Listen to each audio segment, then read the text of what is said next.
За сайн байна. Та бүхэнд өнөөдрийн мэнд хүргэе. За Canva хичээлийнхаа ээлж дугаараар вебсайтныхаа ажлыг үргэлжлүүлье. За өчигдөр бид нар бол ингэж яасан байгаа. Price and packages гэдэг юм а бүтээгдэхүүнийхээ юуг оруулаад одоо бүтээгдэхүүн үйлчилгээнийхээ үнийн мэдээллийг оруулсан байгаа тийм ээ. За биш мөн энэ одоо секшнуудыг хийсэн байгаа. За одоо өнөөдөр бид нар satisfied clients буюу одоо манайхаар үйлчлүүлсэн хүмүүсийн сэтгэлдлийг заавалчгүй оруулах хэрэгтэй. Яа тэгэхээр одоо манай оюутнууд юм уу эсвэл манайхаас үйлчлэгээ авсан хүмүүсийн сэтгэлдлийг оруулж иж хүмүүс яхна манай бизнесийн үйл ажиллагаанд итгэж штэ тийм ээ. Ер нь бол энэ өндөр хүчтэй орнуудын вебсайтнууд бол энэ дээр бол маш их голчлон анхаардаг байгаа. За тэгхийн тулд бид энийг хийхин тулд бид нар яхна одоо шинээр юу авъя? За цагаан дээр эхэлчихье тийм ээ. За тэг яхаа өмнөх нөгөө нэг юунаас авна штэ бид нар өмнөх одоо тийм ашиглаж байсан фондошууд аваад ашиглах хэрэгтэй. За энэ дээр нь бид нар юу бичиж өгөө тэгэхээр satisfied сэтгэл хангалуун үйлчлүүлэгч гэдэг тийм ээ. Ингээ биччихье. За тэг хавны биднээс нэгийг ингээд өөр өнгөөр яваад байгаа шүү дээ тийм ээ. Бас тэрийг энэ дээр оруулчих. Хараар ороод тийм ээ. За тэг яг өдөр мэдээ танахаар үйлчлүүлсэн хүмүүсийн зурнууд хэрэгтэй болно. За би энэчнээс зурнууд авсан байгаа энэ фотос гэж орж байгаа тийм ээ. Одоо чинь энэ бүтэгийн зургийг ингээ авсан байна. За одоо чинь ингээд тийм ээ. За тэгээ энэ зургаа бид нар юу яах хэрэгтэй? Яг ингээд голыг нь болоод за тэгээ жоохон томруулах уу жижигээр хөөрснө мэдэн тийм ээ. За ер нь бол иймэрхүү байхад болно. За тэгээд нөгөө дөрвөн булангийн бас ингээд нэг корнерыг ингээд жоохон юм дугуй маягтай болгоно тийм ээ. За тэгэл яг нь бид нар ингээд текстүүдээ бичнэ. За яг би энийг нөгөө нэг групп болгоцсон байгаа. За яагаад ингэж групп болсон шалтгааныг бас би дараа нь хэлнэ. За энэ дээр болохоор энэ бол ерөөхдөө ингээд амархан юу байгаа. За тэгээ нөгөө хүнийхээ нэрийг ингээд энд нь бичээд тийм ээ. За тэгээд энэ чинь бол яхна би одоо ингээд танаа үйлчлэг энэ хүний сэтгэлдлийг бичнэ шүү дээ тийм ээ. За тэгээ яг энийг бид нар бас ингээд 3 болгоод ингээд жоохон энэ нэг нь бол яг голын нь болоод нэг нь бол мэдээ ингээд тэ зайтай ингээд тавьчихна. За тэгээ энэ дээр бид нар өөр зурнууд оруулж болж байна. За одоо энэ зургийг иш оруулж болж байна. За нэг эртөө оруулчих юм бол бизнесмен гэдэг хайх юм бол нэг эртөөний зургаас оруулж болж байна. За энийг оруулчих тэ.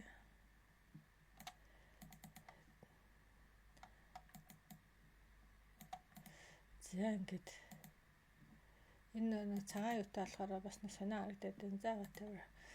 За тэгээ яг одоо энэ бичгнүүдийн бол яг нь бүгдийг нь бас ингээд яачих штэ. Энэ хүнийхээ бас нэг иймэрхүү маягаар бичүүлээд авчихна. За тэгээ яг энэ 5 старыг бол яг нь elements руугаа оржоод 5 star гэж бичингүүд угаасаа янз янзаараа байж байгаа.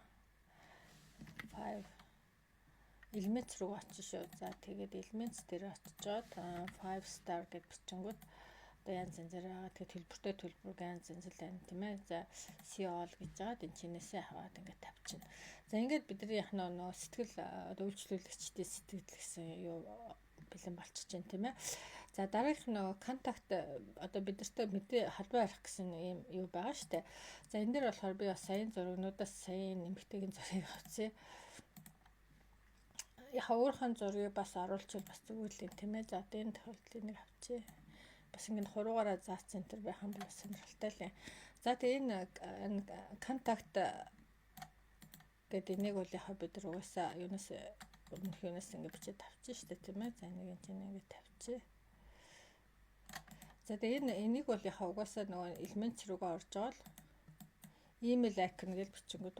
За email icon гэж бичин энд янз янзаараа гараад ирнэ тийм ээ. Тэгээд нэгийг сонгож аваад яг нь өнгийг бас ингээд өөрийнхөө өнгө рүү өөрийнхөө брендийн өнгө рүү соличих шүү дээ тийм ээ. За манай брендийн өнгөс нэг иймэрхүү ч юм уу те. Ингээд соличих. За тэгэл энийг энэ тавьчихна. За хамгийн гол юм маань бид нар энэ юу Google-ийн одоо юм форм энэ чинь оруулах хэрэгтэй байгаа. За тэгээ Google форм гэдэг оронгууд чинь ингээд маш олон формууд байгаа. За жишээ нь одоо бэлэн юм контакт информашн гэсэн юм юу байж гэн. За би болохоор сая энэ өөрийнхөө юунд зориулаад нэг юм цэнхэр өнгөтэй ийм юу хийчлээ. Форм хийчлээ. За энэ дээр болохоор яг нэрийг асуугаад, email хаягийг асуугаад, утасны дугаарыг асуугаад, тэгээд таны асуулт чи юу байна гэж асуугаад тэгэл нэг энгийн форм байгаа. Тэгээд ингээ хариулахаар тийм ээ. За тэг яг энийг бид нар яаж авах вэ гэхээр энэ юун дээр энэ линкнийхэн юун дээр ч энэ копи гэдэг энийг авчин заяа. Тэгэл энэ дээр очичоод юу яана? Нөгөө ап руугаа очичоод нөгөө embed гэд бичсэн штэ. Тэнгүүт нөгөө бидний юу оруулдаг линк оруулдаг ап маань байж байгаа. За тэгээ энийгээ бид нар за нэг submit болтолно. За ингээл оруулчихна. Ингээл яхнаа бид нар бол одоо энийг ингээ хийчихэж штэ тийм ээ. За тэгээ энэ дээр яхаа бас энэ юунууд маань секшнгууд маань бас өргөн нарийн болдог. Жишээ нь одоо энэ ингээд хадбал яхна ингээ өргөн болно, нарийнхан болгож болно. За жишээ нь одоо энэ ч гэсэндээ ингээл өргөн болчихж байгаа. За тэгээ энэ дээр яхаа би юу нэмсэн бэ гэхээр юу нэмсэн байгаа энэ сургалтууд нь ready to started гэх юм ээ. Тэгээ энэ дээр нь болохоор би одоо ингээд чинь 3хан сургалт энэ дээр оруулсан, 3 гол сургалт оруулсан байна штэ. Тэгээд өшөө бас энэ дээр нь бид нар яхна шинээр одоо бүр энэ байгаа энэ сургалтынхаа энэ курсуудыг бүр бүх сургалтуудаа тийм ээ энд нь оруулаад сургалтын одоо шинэ юм пэйж нээчих болж байгаа байхгүй. За тэгээд артлын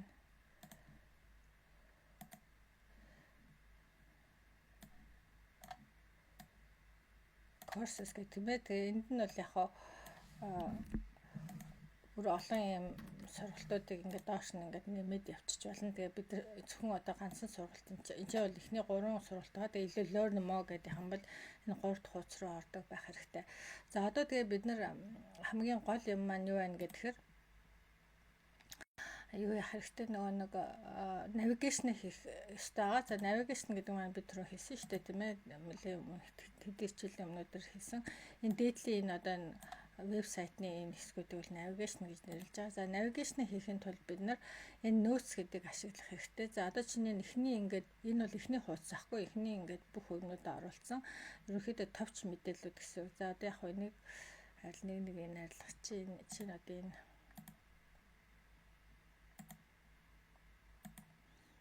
за одоо ингээд чинь иймэрхүү юу байж штэ тийм ээ. За тэгээд энэ notes гэдэг дээр нь яхна бид нар юугаа бичих хэрэгтэй. За би эхнийх дээр нь бол ингээд home гэдэг ингээд бичсэн байгаа. За хоёр дахь дээр нь болохоор энэ notes руу норжоод энэ notes гэдэг дээр нь about me гэж бичсэн.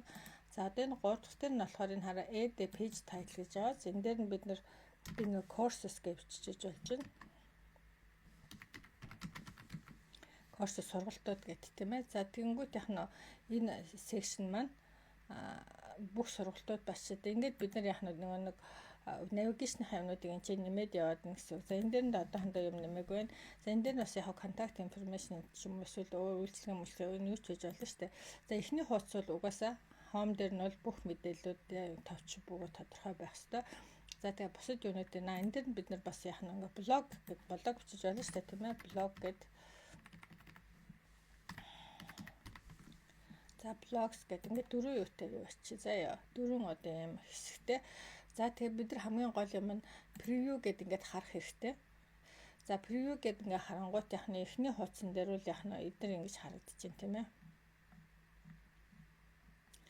За тэгэхээр энэ хараа энэ дээр болохоор ингээд гар утсан дээр ямар шиг байдлаар ингэж харагдаж байгааг ингэж харах хэрэгтэй. За энэ дээр нэг юмрхүү харагдчихээн тийм ээ. За тэгэхээр нөгөө нэг заримдаа ингээд нөгөө нэг юу яадаг байгаа ингээд түрүү одоо шинэ энэ дээр би ингэсэн байхгүй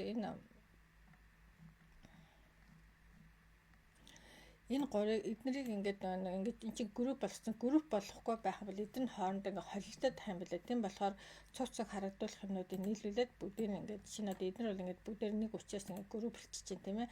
Ан групп болгочих юм бол энэ энэтэйгээ холилдоод ингээд замбрааг болоод байгаа. Тийм учраас ингээд групп болгочих. Тийм тэгвэл энэ preview дээр аягүй сайн харагдана. За тэгээ бид нэг энийг publish гэдэг одоо ингээд чихэн одоо сайтаа гаргах гэж штэ тийм ээ. За тэгэнгүүт одоо энэ дээр бол яг би өөрийнхөө вебсайтыг ингээд оюунаг ханаа сайт home гэж тавьсан байна. Энэ зурааснаас хойш нь бол эхний хуудас чинь home гэж харагдана. За тэгээ энийг яг засвар орно гэдэг энэ home гэдгийг бид нар өөрчилж болно. За эсвэл шинээр домен авч болно. За шинээр домен авах юм бол Google бишээ GoDaddy-гаас агаараа хамтан байдаг. Энэ Canva-аас авал арай үнэтэй гэдэг чижсэн тийм болохоор бас тийм ээ эсвэл энэгээр Canva сайт гэдээ явсан ч болно. Тэгвэл яах нь мөнгө төлөхгүй юм байх хэвээр. Тэг хийсэн юм болгоныхаа дараа republish хийж аваад тэгэх юм бол энэ нэг апдейтүүдэн дээр хийгдээд яваад байна гэсэн. Publish хийхгүй л ерөөсөө republish хийхгүй л одоо энэ ингээд republish одоо бид нар хараа энийг copy дэж аваад шинэ ингээд юун дээр тавиад тийм ээ. За ингээд манай сайт бол бэлэн болчихоо. За ингээд оронгууд байна тийм ээ. Дээдлэлт нь home, about me, courses, blogs гэдэг ингээд яг нь бид нар navigation-аар яаж шүү дээ. About me гэдэг нь энэ дээр нь одоо за би нөгөө 32 бүгдийн их олон видео хийчих юм бол энийг ингээд ачаалаад бас айгу уддгийн билээ. Тэгэхээр нэг л видео хийчихвэл бас зүгээр юм билээ. За courses гэдэг нь би 3 курсыг ингээд доошоо курсуудаа нэмээд явах хэрэгтэй. За блог гэдэг юм бол би ч одоохондоо блог хүчиг байна тийм ээ. Блогоо оруулчих болно. За ингээд ямар ч хэсэн яг нь вебсайтаа бол ингээд Canva дээр үнэгүй хийчих болох нь шүү дээ тийм ээ. Ер нь бол нэлээд царайлагддаг тийм юу болсон байна. За энэ зургийг бол яг өөрийнхөө зургаар сольжвал бас зүгээр байх гэж би бодож байна. За ингээд энэ хичээлээ дуусгая. Баярлалаа.